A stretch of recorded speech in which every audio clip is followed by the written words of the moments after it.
अस्सलाम वालेकुम वरहमतुल्लाहि वबरकातुहू। नाज़रीन, हकीम वसीम अहमद आपकी खिदमत में हाजिर है। नाज़रीन, अगर जिगर कमज़ोर हो जाए तो पूरा जिस्म बीमार हो जाता है, क्योंकि जिगर आज़ाए रईसा है। जिगर का ठीक होना सेहत की अलामत है। नाज़रीन, ऐसे अफराद जिनको जिगर की कमज़ोरी है, उनका खून नहीं बनता, उनकी सेहत बहाल नहीं होती, दिन ब दिन वो कमज़ोर होना शुरू हो जाते हैं। उनका चेहरा स्याही मैल और जर्दी माइल हो जाता है। उनको अक्सर मोशन लगे रहते हैं। जिगर के ऊपर वर्म हो जाना या कब्ज की शिकायत का हो जाना, भूख की कमी, ये चंद एक उसकी अलामात हैं।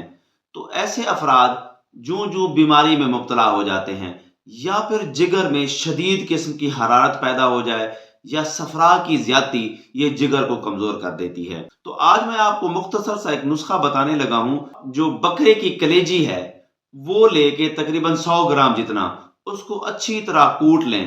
कूट लेने के बाद उसमें चंद एक कतरे आपने पानी के डाल देने हैं। उसको फिर आप मोटे कपड़े के साथ छान लें। उसमें आप थोड़ी सी काली मिर्च, हस्बे जायका नमक, संतरे का जूस हो जाए या फिर अनार का जूस है, वो उसमें मिक्स करके आप सुबह शाम इसको इस्तेमाल करें।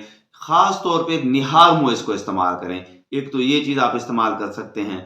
दूसरा, आपको नुशादर फली 10 ग्राम, रेवंत खताई 10 ग्राम और कलमी शोरा 20 ग्राम, इसको पाउडर कर लें। 6 माशा इसमें कुश्ता फौलाद आप डाल के इसको महफूज कर लें। एक रत्ती आपने अर्क गाउजबान के साथ सुबह शाम इसका इस्तेमाल करना है। तो इससे भी जिगर के अफाल में बेहतरी आएगी, आपका खून भी बनेगा, आपकी सेहत भी बेहतर होगी।